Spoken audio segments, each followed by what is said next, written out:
Blast ಆಯ್ತಲ್ಲ ಅದ್ರ ಬಗ್ಗೆ ಏನು? ಹಾಂ, ಗ್ಯಾಸಿನ ಒಂದು ಸ್ಫೋಟ ಆಗಿ 3 ಮೃತ್ಯು ಆಯಿತು. ಅದನ್ನು ನಾನು ಖಂಡಿಸ್ತಾ ಇದ್ದೀನಿ. ಅಲಿ ಅನ್ನುವಂಥವನು ಮತ್ತು ಅವನ ಜೊತೆಗೆ ಇನ್ನೂ ಒಂದು 2-3 ಜನ ಉತ್ತರ ಪ್ರದೇಶದಿಂದ ಇಲ್ಲಿ ಬಂದಿದ್ದಾರೆ.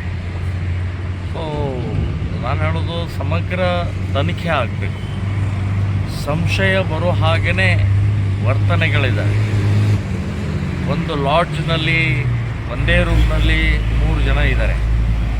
ಸೊ ಅವ್ರದ್ದು ನಿಜವಾಗಿಯೂ ಉತ್ತರ ಪ್ರದೇಶದವರೇನಾ ಅಥವಾ ಇನ್ನೆಲ್ಲಿಂದನೇ ಬಂದಿದ್ದಾರೋ ಅಂತನ್ನುವಂಥದ್ದು ಇದನ್ನು ಸಮಗ್ರ ತನಿಖೆ ಆಗಬೇಕು.